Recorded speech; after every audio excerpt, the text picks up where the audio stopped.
पर्चा था जो आपने दूर किया यहाँ पर? देखिए, अगर ओवैसी साहब की संगत का भी असर है तो बुरा कहाँ से है? मैंने बुरा नहीं पूछा। तो मैं आपसे सिर्फ इतना कहना चाहती हूँ कि सामाजिक न्याय की लड़ाई बहुत पारदर्शिता के साथ लड़ी जानी चाहिए। और पीटीएम हमने इसलिए ये नारा दिया है क्योंकि कहीं ना कहीं अल्फाबेट ए में कंफ्यूजन था। कभी वो आधी आबादी था, कभी वो अगड़ा था, कभी वो अल्पसंख्यक था, कभी आदिवासी हो गया और कभी जाते जाते ऑल हो गया।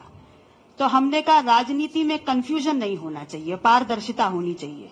इसलिए उस एक के कंफ्यूजन को हटा करके हमने उनको जोड़ने का काम किया है जो वास्तविक रूप से इस देश में सामाजिक, आर्थिक और राजनीतिक शोषण का शिकार हैं।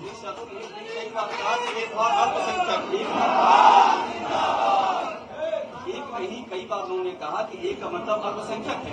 तो मैं समझना ये चाह रहा हूँ कि क्या अखिलेश यादव अल्पसंख्यकों या मुसलमानों का भला नहीं कर सकते? आपको ऐसा लगा और वैसे साफ कर सकते हैं, ये इस पर आप रोशनी डाल रही हैं। मुझे लग रहा है कि आप सवाल के माध्यम से मुझे जवाब दे रहे हैं कि ओवैसी साहब कर सकते हैं और अखिलेश यादव जी कर नहीं पाए।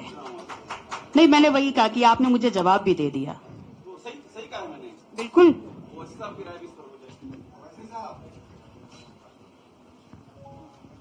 क्या सवाल है आपका? मेरा सवाल ये है वैसे साहब कि पीडीए का जो पीडीएम हुआ है इसका क्या पॉलिटिकल डिफरेंस ये है कि अखिलेश यादव जहाँ पहले पल्लवी जी जुड़ी हुई थी वो अल्पसंख्यकों के हितों की रक्षा नहीं कर पा। अच्छा, समझ गया। सुन लीजिए, समझ गया। मुरादाबाद में क्या हुआ? मुरादाबाद में डॉक्टर एसटी हसन साहब उस पार्टी के लीडर थे लोकसभा में और इतनी उनकी बेइज्जती की गई, इतनी बदतमीजी उनसे की गई। एक मिसाल दे रहा हूं तो बहुत लंबी फहरिस्त है कि आपने दो कैंडिडेट्स को टिकट दे दिया, दोनों को बी फॉर्म दे दिया। मेरे अल्फाज नहीं है, डॉक्टर साहब के खुद अल्फाज हैं ये, तो इससे क्या मैसेज जा रहा है? आप देख लीजिए। फिर रामपुर में क्या हुआ? तो ये मिसालें कई हैं ना, तो इससे को तो इनकार नहीं कर सकता। यार हम नहीं कह रहे हैं बद के, वो तो डॉक्टर साहब कह रहे हैं, रामपुर के उनके जिम्मेदार कह रहे हैं। तो ये हकीकत है, इसे कोई इनकार ही नहीं कर सकता। एक एक करके कहीं हम भागने वाले नहीं है कहीं। नहीं, आप डिसाइड कर लीजिए, एक आदमी को